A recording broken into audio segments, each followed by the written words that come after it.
천궁은 현존하는 모든 공중 위협에 대해서 대처할 능력을 가지고 있습니다.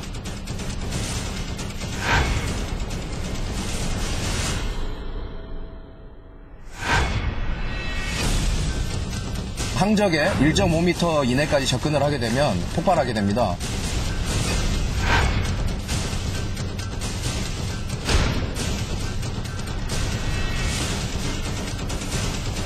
천궁 유도탄 생산의 가장 큰 주안점은 완벽한 품질과 최고의 신뢰성을 갖춘 유도탄을 생산하는 것입니다.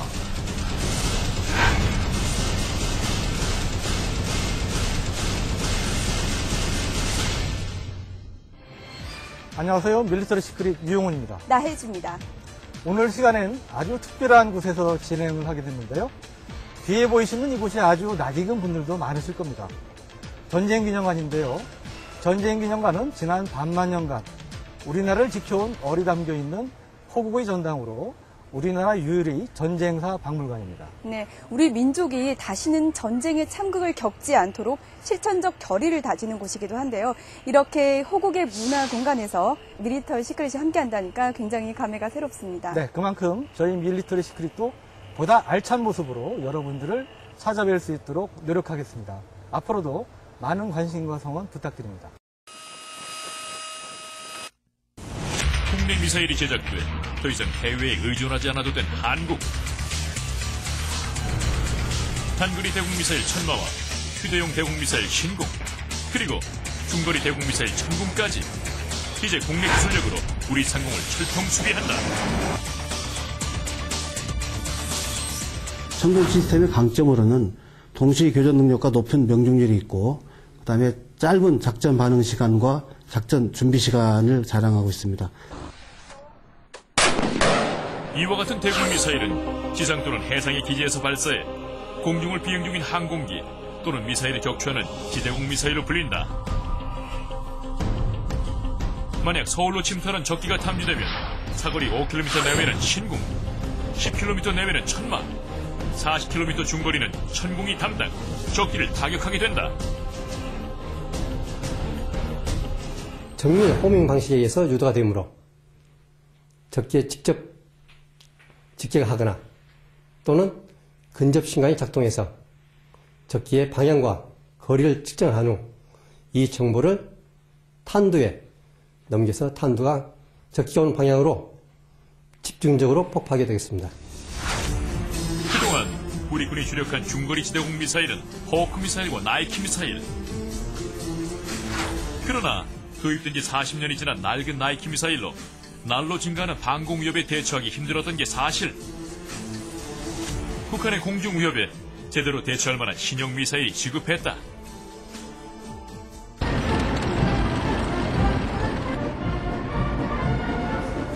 북한은 중고도용 SA-2, SA-3, 고고도용 SA-5 등 330여 기의 지대공 미사일을 배치하고 있다.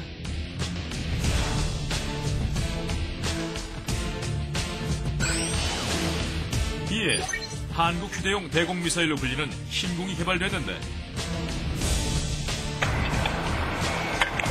신궁은 동급인 미국의 스팅어와 러시아의 이글라보다 명중률이 높으며 프랑스의 미스트랄보다 6kg이나 가볍다.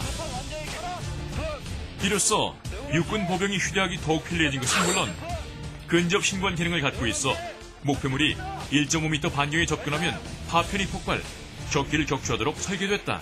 신궁의 화력은 발사 이후에 850m/s, 다시 말해 초속 850m의 속도로 비거하게 되며 이는 음속의 약 2.5배가 되겠습니다. 또한 신궁은 근접 신관으로서 항적에 1.5m 이내까지 접근을 하게 되면 폭발하게 됩니다. 신궁은 최대 사거리 7km, 고도 3.5km의 목표를 마하 2의 속도로 타격할 수 있는데, 안전무단 손잡이 사격 위치 BCO 작동 5km 고도 3.5km 이하를 비행하는 전투기와 헬기를 대상으로 하는 저고도형 미사일 신궁. 직접 요격 외에도 근접 신관이 장착되어 목표물이 반경 1.5m 이내로 접근하면 자동 폭발해서 수백 개의 파편으로 격추시킨다. 특히 유도탄을 따돌리기 위해 적기에서 뿌리는 기만형 불꽃인 플레어의 열기와 엔진열을 구분하는 탐색 장치를 갖추고 있다.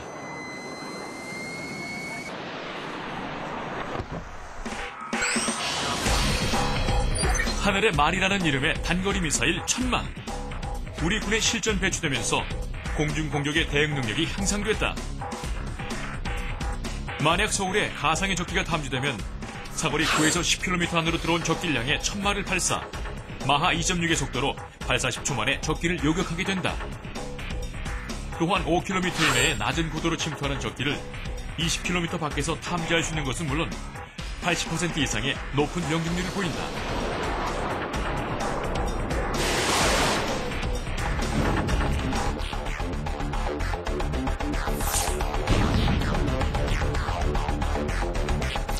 사거리 7km의 신공이 근거리 적 항공 전력을 공격하는 무기라면 사거리 9km의 천마는 단거리 지대공 미사일로 적의 항공 전력을 비교적 먼 거리에서 공격하는 무기라고 할 수 있다. 적외선 측각기는 유도탄 후미에 있는 열을 감지하여 추정 레이더 빈폭으로 유도하게 됩니다. 그래서 추정 레이더는 9km까지 유도탄을 유도하게 되고 표적이 4m 내지 8m까지 갔을 때 유도탄은 자동으로 폭파하게 됩니다. 사거리 40km를 자랑하는 중거리 미사일 천궁. 수직 발사 방식으로 발사대 구조를 더욱 간편하고 경량화했는데 유도탄이 발사대 내에서 점화되지 않고 상공으로 사출된 후 공중에서 점화, 발사대의 화염 처리가 불필요하다. 이처럼 천궁은 신궁 천마에 이어 우리 하늘을 지키는 데 주력할 것으로 기대를 모으고 있다.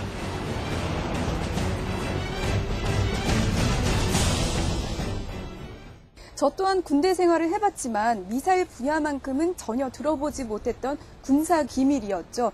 오늘 이렇게 조금만 알아봤는데도 불구하고 궁금한 점이 더 많아지는 것 같습니다. 그래서 저희들에게 도움 말씀을 주실 아주 특별한 분을 모셨습니다. 우리나라 국산무기 개발을 총지휘하신 박창규 전 국방과학 연구소장님 나오셨습니다. 소장님 어서 오십시오. 네, 안녕하세요. 네, 감사합니다. 네. 소장님, 지대공 미사일에도 여러 가지 종류가 있다고 들었어요. 어떤 종류가 있으면 또 어떻게 분류가 되나요? 일반적으로 미사일은 크게 두 가지 특징이 있습니다. 하나는 이제 유도 장치가 붙어 있어야 되고요. 두 번째는 이제 그 탄두를 싣고 가는 추진 기관이 달려 있습니다. 그래서 추진 기관에 따라 가지고 탄도 유도탄이냐 순항 유도탄이냐가 구분이 되고요.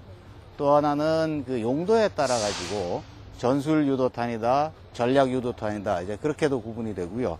표적이 어디 있느냐에 따라 가지고 이름이 달라집니다. 그래서 공중에 있으면은 대공, 지상에 있으면 대지, 이제 함정을 타격할 경우는 대함 그렇게 되고요. 이제 오늘 주제가 되고 있는 지대공 미사일은 땅에서 발사를 해서 지상에서 발사를 해서 공중에 있는 표적을 타격하는 그런 유도 무기가 되겠습니다. 얼마 전 영국 국방부는 이제 런던 올림픽과 관련해서 지대공 미사일을 배치할 수 있다고 해서 관심을 끌었습니다. 그런데 소장님, 우리가 지대공 미사일의 경우는 지대지 미사일이나 함대지 미사일 또는 대함 미사일에 비해서 탄두 이력은 떨어지지만 정확도라든지 기동성 같은 것은 뛰어나지 않습니까? 그렇습니다. 네, 지대공 미사일의 위력은 어느 정도라고 봐야 할까요? 지금 말씀하신 것처럼 그 위력이라는 거가 이제 주로 항공기를 대상으로 하기 때문에 항공기에는 조금만 이제 그 흠이 생겨도 바로 추락을 하기 때문에 그리고 위력은 그렇게 클 필요가 없는데 정확성이 이제 요구된다고 할 거고요. 또 하나는 이제 얼마나 멀리 있는 표적을 이제 사격할 수 있느냐, 타격할 수 있느냐에 따라서 이제 달라질 텐데. 이번 런던 같은 경우에 지대공 미사일을 설치를 했다 그러면은 아마 그 최고의 경계에 들어갔다 이렇게 보시면 될 것 같습니다. 네. 그렇다면 우리가 지대공 미사일을 본격적으로 개발하기 시작한 건 언제부터로 봐야 됩니까? 한 80년대 말 정도에 우리 천마를 개발하기 시작을 했습니다. 그래서 기술적으로 상당히 어려운 부분들이 많이 있기 때문에 그때 개발을 시작했지만 한 10년 걸려가지고 천마를 우선 개발을 했고요. 휴대용은 90년대 말 개발을 시작을 해가지고 신궁은 이제 한 5년 정도 걸려서 개발을 했고 천궁은 이 두 가지 기술을 바탕으로 해서 2000년 중반에 개발을 시작을 했고 5년 정도 걸려가지고 이제 개발을 완료를 했습니다. 네, 우리 대공 미사일은 천마 신궁에 이어서 이제 가장 최근에 개발된 것이 역시 천궁인데요. 이 천궁 미사일이 어떤 성능을 갖고 있는지 화면을 통해서 만나보신 뒤에 좀 더 자세한 얘기 나눠보도록 하겠습니다.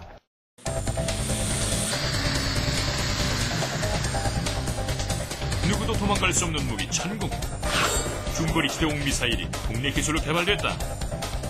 중거리 방공 유도 무기에는 모든 유도 무기와 복합 무기 기술이 집약되어 있습니다. 그러므로 중거리 방공 유도 무기를 개발하였다는 것은 방공 유도 무기 분야에서 기술적 완성을 이뤘다고 볼 수 있습니다. 이로써 우리나라는 단거리 지대공 미사일 천마와 휴대용 지대공 미사일 신궁에 이어 주요 방공 미사일이 모두 국내에서 개발 완료했다. 천궁 체계 개발은 방공 유도무기 분야에서 한국이 선진국과 동등한 수준의 기술과 개발 능력을 가진 것을 입증한 것입니다. 천궁은 최대 사거리 40여 킬로미터로 15km 이하 중저고도를 비행하는 적항공기 요격용 지대공 미사일이다. 그동안 우리 군의 주력 중거리 지대공 미사일은 미국 호크 미사일과 나이키 허큘리스 미사일로 1950년대에서 60년대에 개발된 노후된 미사일뿐이었다. 이에 호크 미사일 체계 대체용으로 사거리 40km급 중거리 중고도 방공 미사일을 개발, 5년여 만에 천궁 개발이 완료됐다. 이로써 그동안 우리 군의 주력 중거리 지대공 미사일은 미국산 호크 미사일에서 국내 기술로 개발된 천궁으로 대체될 예정이다. 중거리 미사일로 대표되는 호크와 천궁을 비교해서 살펴보면 기존의 호크는 각기 다른 고도를 탐지하고 적기를 추적하는 5개의 레이더가 임무를 수행했다. 하지만 천궁은 호크 5개의 레이더가 하는 모든 방공 감시 기능을 단 1개의 레이더만으로 가능하다. 이것은 수십 대의 적기와 적미사일이 동시에 날아오더라도 발사대가 확보된 만큼 미사일을 쏘아 대응할 수 있다는 얘기다. 천궁의 한 포대는 다기능 레이더, 교전 통제소,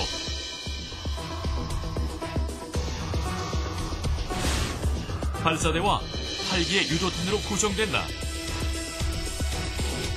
천궁 레이더는 적 항공기 탐지, 추적, 피하 식별, 유도탄 유도 기능까지 수행하는 다기능 레이더로 동시에 적기 6대까지 요격이 가능한데 호크의 경우 한 번에 한 개의 적기만 추격할 수 있다.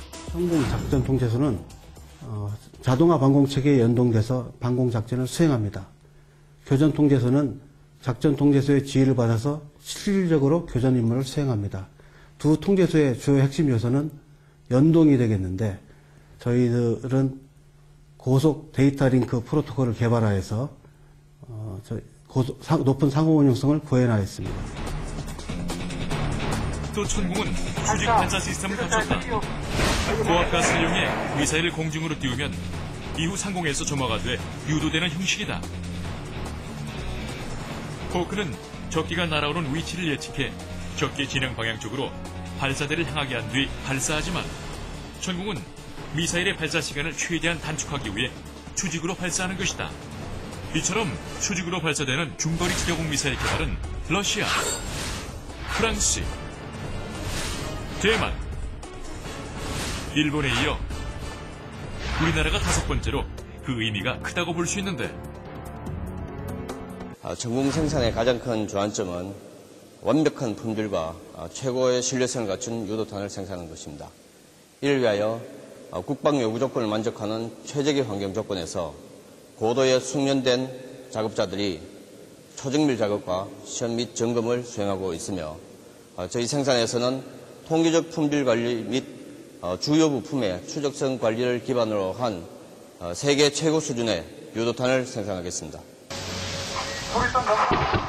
천궁은 이르면 2013년부터 실전 배치되며 2단계 사업으로 내년부터 2018년까지 탄도탄 유격미사일로 개발될 예정이다.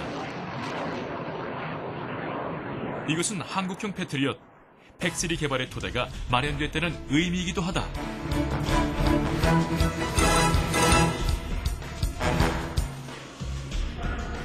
천궁의 개발로 우리나라는 모든 주요 방공 유도 무기를 자국의 능력으로 개발한 몇 안 되는 나라가 된 것. 또한 천궁은 우리가 개발한 무기로 우리의 하늘을 지킨다는 자주 국방의 의미도 포함하고 있다. 천궁은 세계에서도 경쟁력 있는 상품이 될 것으로 판단되며 수출 가능성도 높습니다. 또한 경제적인 면으로는 투자비 대비 약 4.5배인 3조 7천억 원의 경제 효과 및 8,600명의 고용 효과가 예상되는 등 경제적 파급 효과도 뒤따를 것으로 보입니다. 이처럼 천궁은 경제 효과는 물론 앞으로 적의 탄도미사일을 요격할 수 있는 요격용 미사일로서 세계에서도 경쟁력 있는 상품으로 주목받을 것이다. 우리 천궁 미사일은 어느 정도의 성능을 갖고 있습니까? 저희가 만들어서가 아니라 감히 세계 최고의 기술력으로 만들었다고 자부를 하고 있습니다. 화면에서 보신 것처럼 천궁은 이제 유도탄과 유도탄을 발사하는 발사대, 그리고 다기능 레이더, 그리고 교전 통제소, 그렇게 이제 구성이 되어 있는데 각 부분마다 세계 최고의 기술들이 이제 함축이 돼서 들어가 있습니다. 우선 첫째는 수직 발사를 할 수 있기 때문에 발사대를 배치하고 운영하는 데서 굉장히 자유스럽게 할 수가 있고요.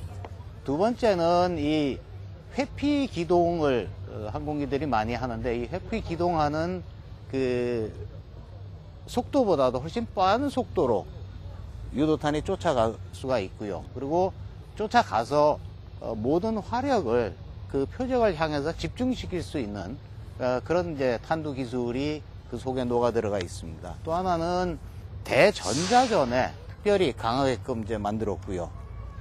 저희가 이런 것들을 모두 이 소프트웨어를 개발을 해서 교전 통제 장치의 통제소에다가 다 집어넣어 놨는데 그 소프트웨어의 컴퓨터 이 라인만 보더라도 100만 라인이 훨씬 넘는 그런 아주 최신의 최고의 기술들이 다 들어가 있습니다. 그 천궁은 이제 초기에 일부 러시아 기술을 받아서 개발을 했고 또 상당 부분 우리가 업그레이드하고 또 세계 처음으로 실용한 부분도 있다고 들었습니다. 이 천궁 개발에는 얼마만한 시간과 예산이 들어갔는지요? 천궁은 한 5년여에 걸쳐 가지고 예산은 한 5천억 정도가 들었고요.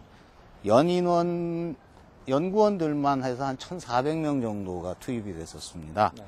기술적으로 저희가 이제 가장 어려웠던 점은 탐지, 추적하는 이런 모든 기능들을 한꺼번에 집어넣는 이 다기능 레이더를 개발하는 게 가장 어려웠습니다. 그래서 물론 외국에서 기술을 도입한 곳도 있지만 자체적으로 개발을 많이 했고요.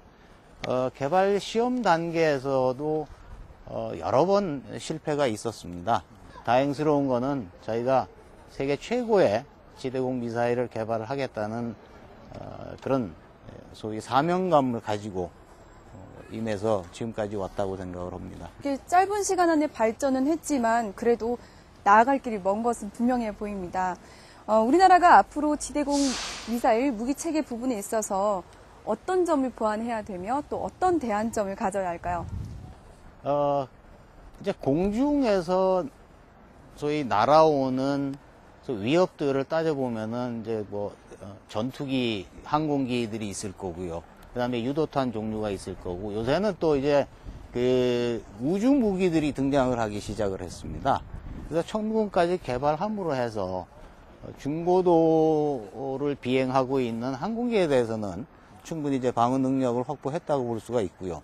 이제 남은 과제가 소위 그 탄도탄을 비롯해서 우주 무기에 대한 그런 방어 무기를 개발하는 거가 이제 다음 과제가 될 것 같습니다. 저는 무엇보다 미사일 분야에 대해서 잘 알지 못했었는데 오늘 많은 걸 알려주셔서 참 뜻깊고 흥미로웠던 시간이었습니다. 오늘 함께해 주신 박창규 소장님 수고 많으셨습니다. 네, 감사합니다. 네. 네.